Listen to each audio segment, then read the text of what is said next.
Welcome to Root Cause Wellness, the podcast where we go beyond symptoms and Band-Aid fixes to uncover the real reasons your body, mind, and hormones are screaming for attention.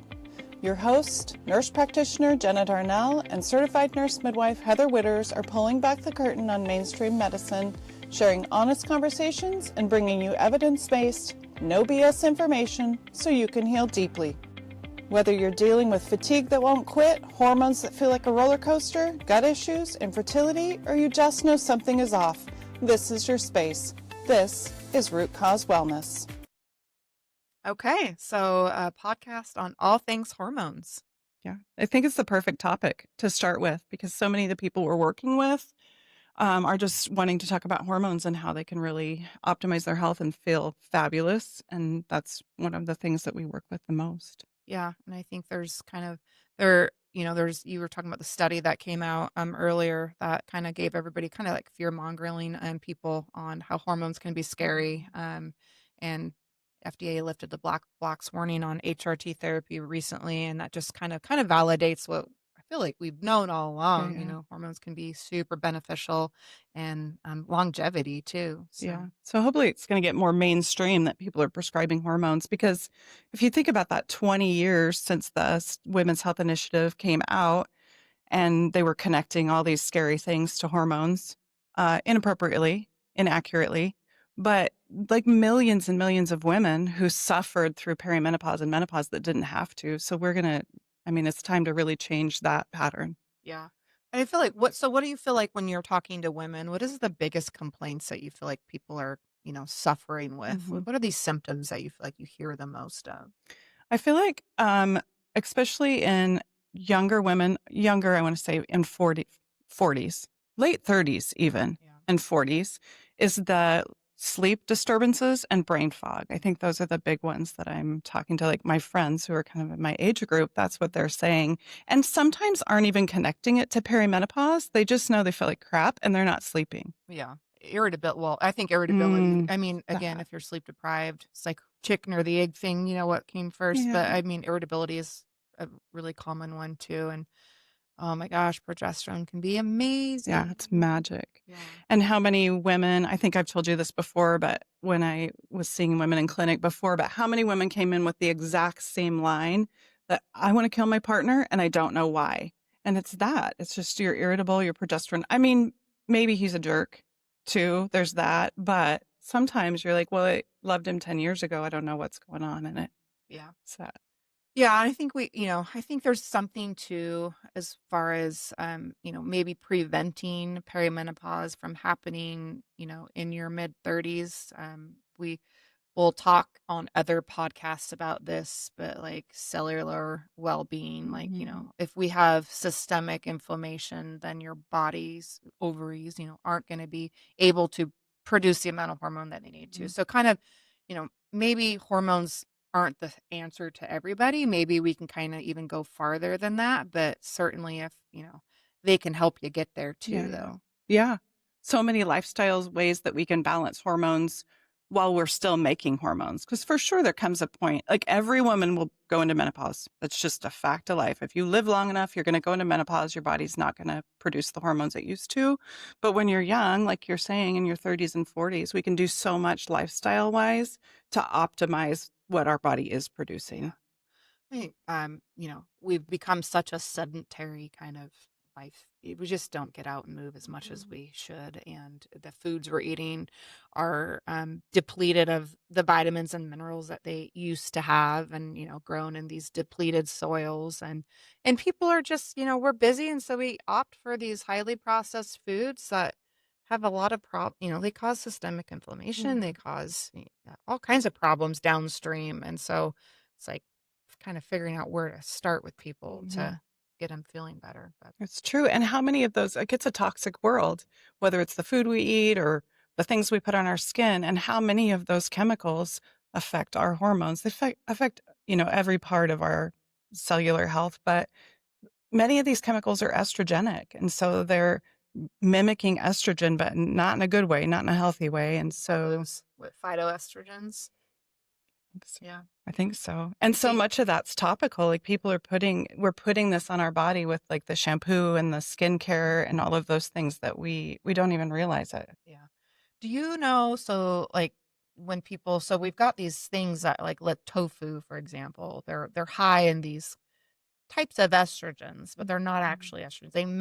They bind to the same receptor sites that Yeah, yeah, estrogen does in yeah. your body. And so if you eat a diet high in tofu, that Hmm. like, what are any risk or side Yeah. effects that are, So, because tofu is soy based, right? So, soy is a phytoestrogen, like a known one. And I think that there's a lot of fear around that too. But I have to tell you, I just read a study really recently, and maybe we'll try to link it, but I can't even remember where it came from. But it was talking about how like that also is a myth and that those estrogens are not necessarily dangerous. It's the chemical ones that we worry about that are mimicking our estrogen and that we can't metabolize correctly. But I guess the soy estrogens, like the true plant-based estrogens, are not they're not the linking dangerous those ones. They're to. not linking those to breast cancer. Yeah, because you would hear about people who had like this family history of breast cancer and then they were like, don't eat soy, but it's not The research based. the thing to maybe think about more is like maybe don't put lotion on your body that Yeah. has 50 chemicals you can't pronounce. Like maybe Mhm. start there. Yeah, yeah, Look at your things you're putting on your body because that is absorbing into you for yeah. sure. So, The biggest organ of your body. I don't know why we don't think about that because I was thinking about this the other day too, because we use estrogen when we prescribe it appropriately. We use it topically, right? Like you're doing it a biased cream or you're doing a patch. Okay, so we're getting this estrogen through our skin the way that we want it to. So, why in the world would we think putting a chemically based lotion or soap or shampoo that we're not going to get that into our cells and our organs? It just isn't logical. Of course we are, especially if you put it all over you. what's crazy too is I didn't start asking these questions probably till Mhm. like 10 years ago. Yeah, Like yeah. I was living in the dark for years. I just didn't even think about it. And I think, Mhm. and that's why I feel like at this point, I'm always surprised when people are like, what do you mean? Yeah. What do you mean we shouldn't be eating or, putting this on my skin? It just seems like it's, common sense now, Yeah, but yeah. not to everybody. Because if you're certainly not, thinking about it or learning about it, then I guess, yeah. Yeah. And like, there's like a saying, shop in a grocery store, the perimeter of the grocery store and the inside, the things that are, shelf stable for 5 years that have the preservatives and all the crap in them, probably shouldn't be eating them. Probably shouldn't. Yeah. Yeah, but if you're not going looking for that information or you don't have a friend like us who's talking about it on vacation, why would you know that? Our providers aren't regularly guiding us on that sort of thing. They don't have the time or maybe the knowledge. And then if you're not seeking it out, because we get so much information off social media, but if your feed isn't giving that to you, then you wouldn't know. So, Well, and that's, I think, another thing that's kind of led us to this point that we're at is just people, coming in with their, hypertension, diabetes, hypothyroidism, whatever their problem is. And, we've got insulin, we've got metformin, we've got levothyroxine, we've got all these pretty common medications to give people to manage their symptoms. But then now we have another potential side effect that these medications might cause that we have to kind of maybe consider, oh, do we need another mhm, pill for mhm. that potential, side effect that you have? It's just this like crazy slippery slope that you Yeah. can get going down. And it's like, whoa, whoa, whoa, pump the brakes. What else can we do? Like, let's talk about managing your stress and living in the parasympathetic nervous system. Let's talk about sleep, quality sleep. Like maybe stop looking at blue light, like the false blue light that you get from these fluorescent lights right before bed on your video games or whatever. And then you're just all of a sudden think your brain's a switch to flip, like, okay, bedtime. Yeah, yeah, No, it yeah. doesn't work like that. Not at all. Not at all.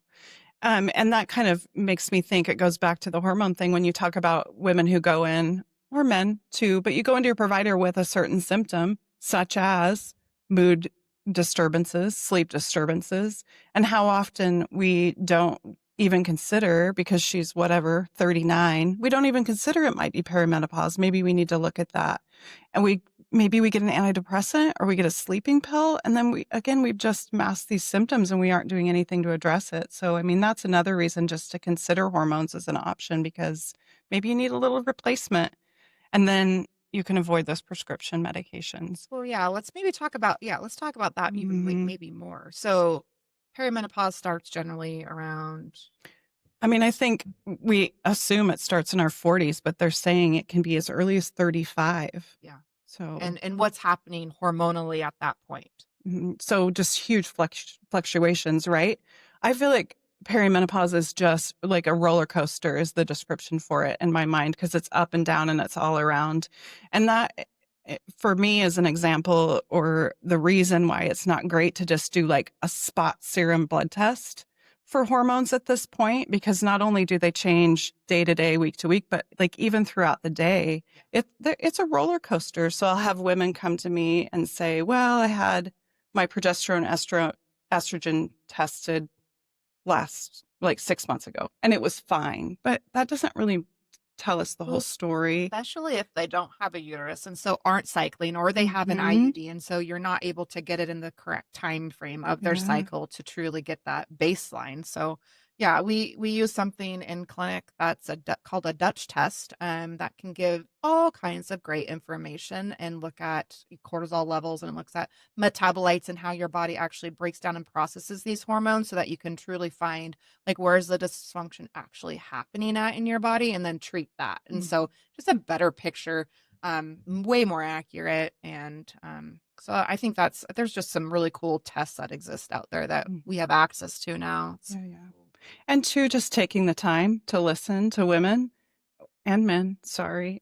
I'm a women's health provider, but truly like taking the time to listen because so often, like we really, really often, right, prescribe hormones based on symptoms. And we're going to adjust based on symptoms. Even if we do a Dutch initially, this is my practice. Maybe I'll do a Dutch initially, but I'm usually going to adjust based on how they feel. And I mean, that's important. That's what we're trying to achieve is just getting them feeling good. Yeah. Great again. Right.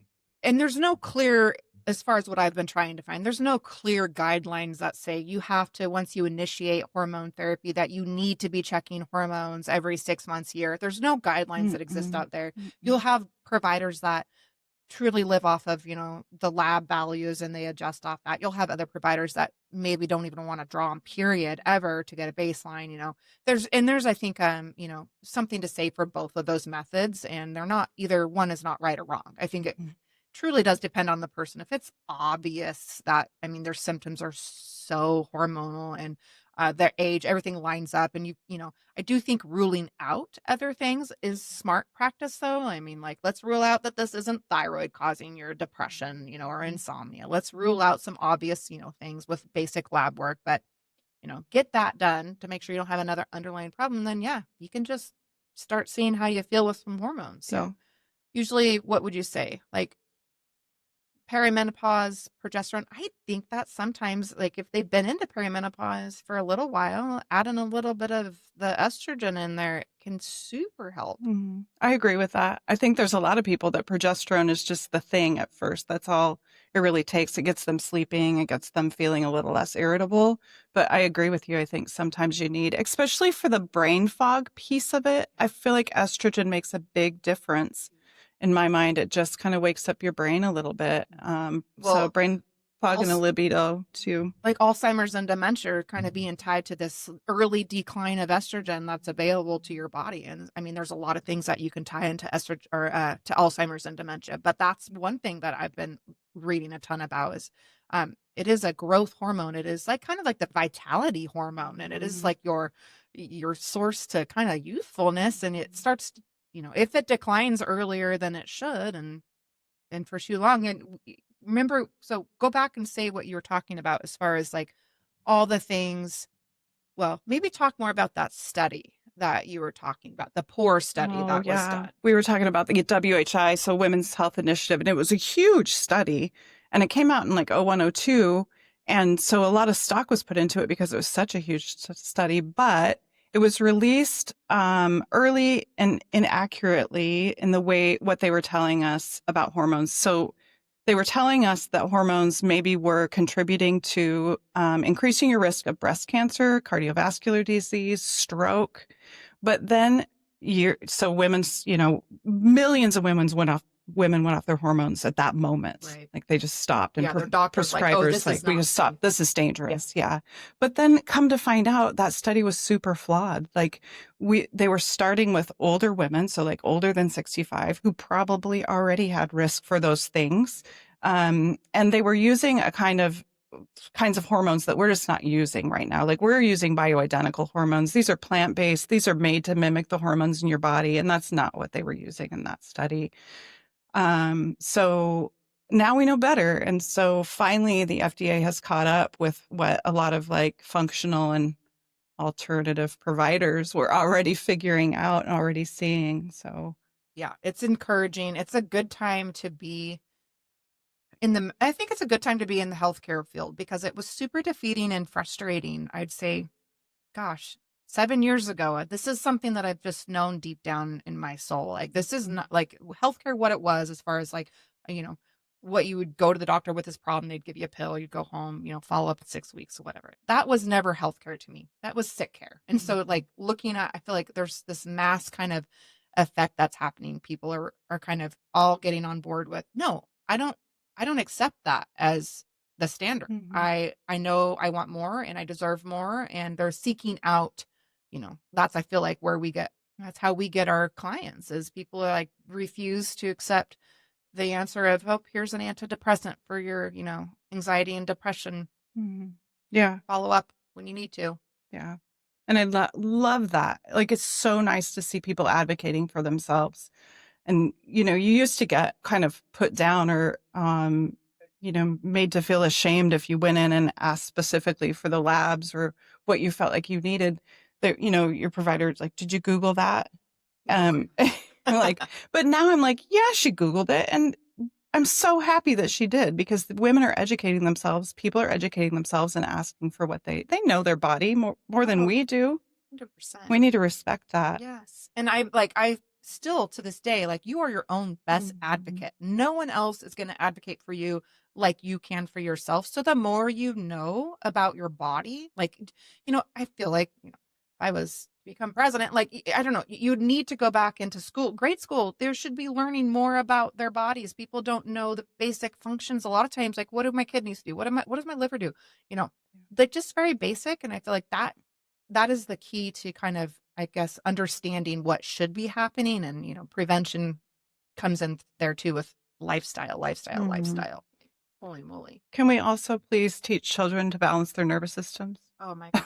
Like, I wish we could teach kids to meditate. Maybe we'll do some sound baths in schools, just to help them understand what that, because you say parasympathetic to some people, or we're getting off the hormone topic, but it's all connected. You say parasympathetic to some people, and people have no idea.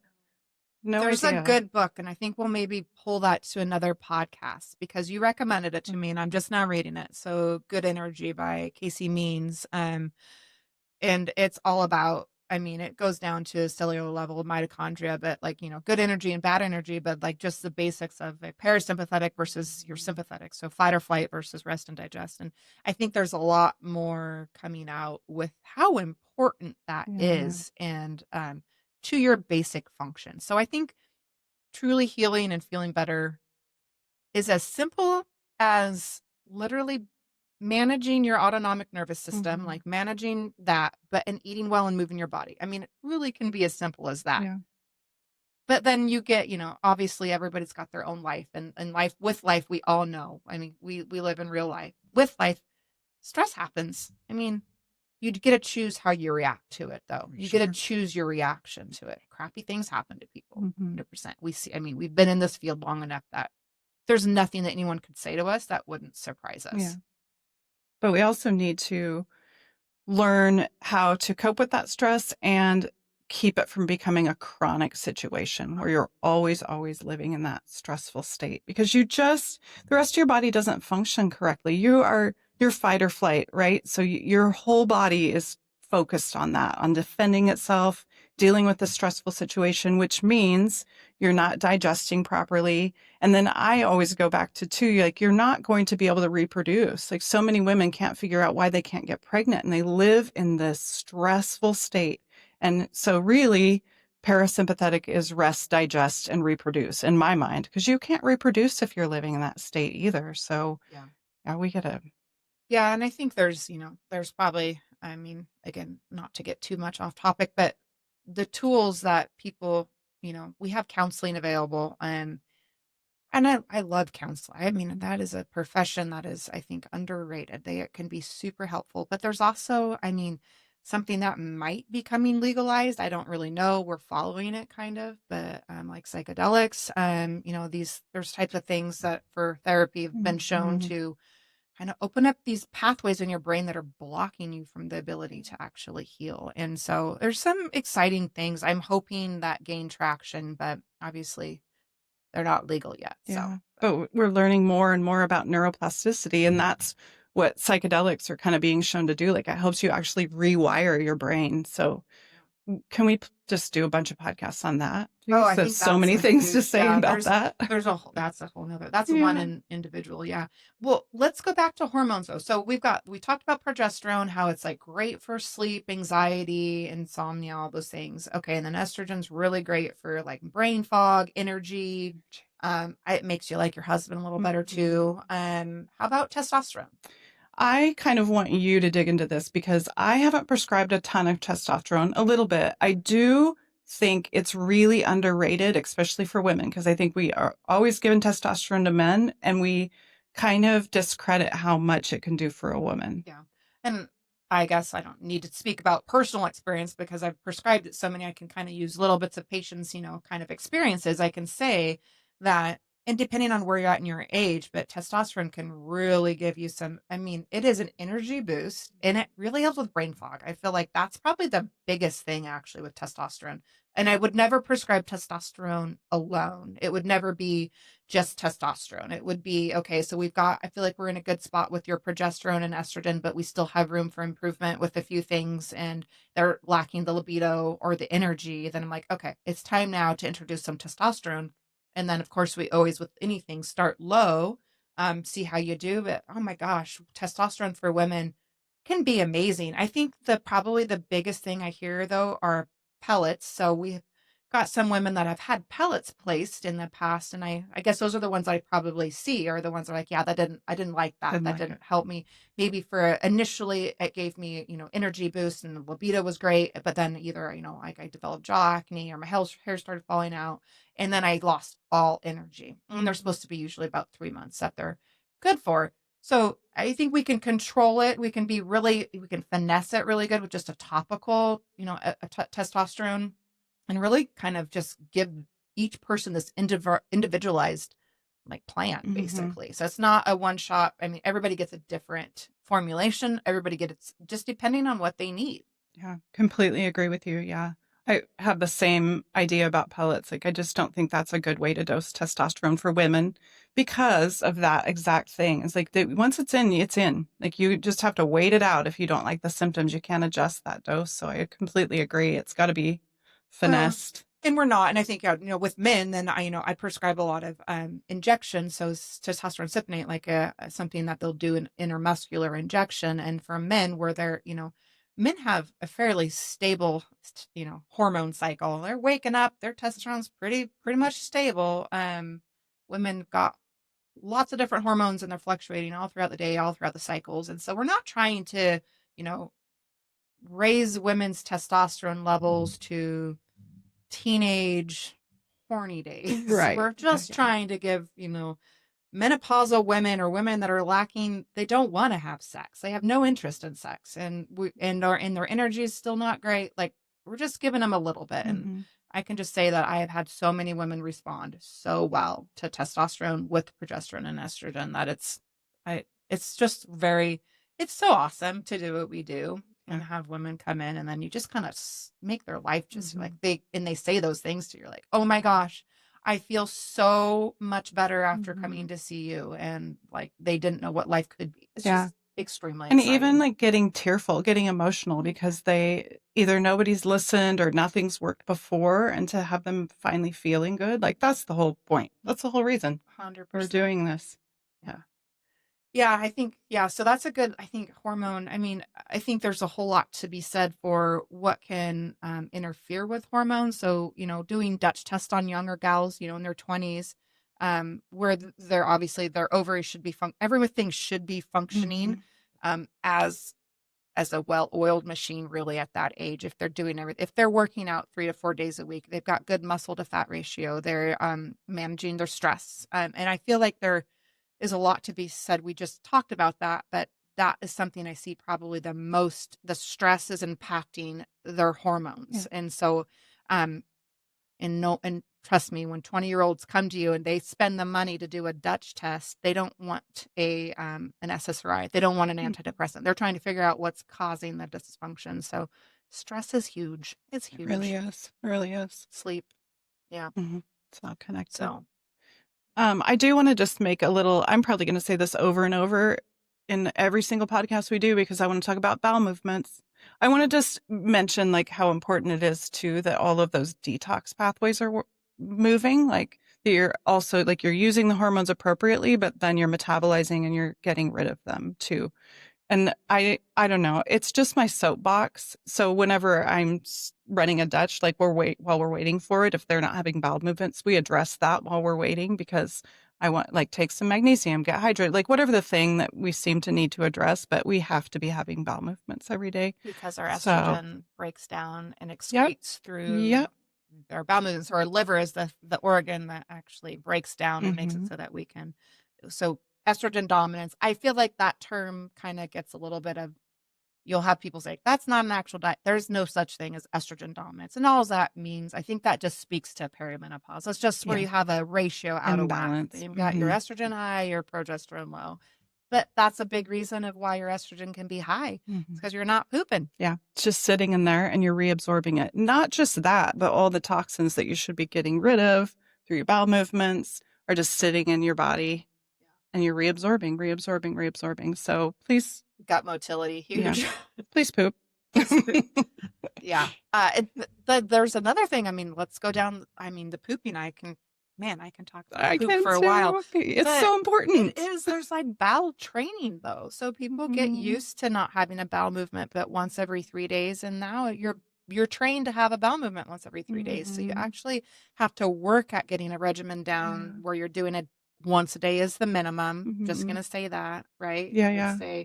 Once Minimum. Minimum. Yeah. Really should be after every large meal, really, if you have perfect gut health. Yeah, and that's to aspire to. But I'd say people I'll ask, and that's always a question, what are your bowel, do you have normal bowel movements? Wrong question. Yeah. You are they regular? And they're like, yeah, every 3 to 4 days. And I go, oh my God. Yeah. So yeah, you have to be careful how you phrase it. Yeah. Because that's just people think pooping once or twice a week is normal. No, that's not normal. Do you know anything about coffee enemas or enemas? I mean, I guess coffee enemas in particular. Not a lot, but I mean, of course, it's just like little things I dabble in trying to get information, but not a lot. Yeah. There's the only information, and I'm not going to ever claim that I'm an expert on that, but there's green coffee enemas to be exact. So they're not, the coffee is not roasted. It's just like grinded up, and then so you steep it, and there's the claims are, this is something I guess a lot of cancer patients use it. It claims that it helps excrete toxins. So it helps your body. So it sits in your sigmoid colon. So that's the part that right before you excrete your feces, that's like the sigmoid colon. So you do your enema, it sits in there. Well, you have got some major blood vessels that just hang out down there. And so that's usually how, toxins and stuff go back, because it's connected to your liver. So that's like this circle that's, if you're constipated and it's just sitting there, you've got this, we're just going to reabsorb your toxins, and there's that cycle. So these enemas are supposed to help basically help stimulate bile flow, stimulate your liver to have a bowel movement, but also help just release toxins. So it's kind of some interesting things on that. There's so many things we can dig into too. As we learn more, we'll just share more for sure. Yeah. What else on hormones? I think we're going to continue to talk more and more about it. Like maybe we'll get more into the cellular and the different kinds of estrogens at some point, because I just think this is something that people want to know about. And so people are probably going to hear us talk more about it. And that the more we prescribe, I think the more we're learning to try to just really, really optimize what we're doing with people. Yeah. Yeah. So I think that's probably a wrap for the hormone podcast. And we're going to go on to the next one, which we haven't quite decided yet, but that will be posted shortly after this one. So thanks for tuning in to our very first actual podcast, and we'll see you next time. Yeah, sounds good. Okay.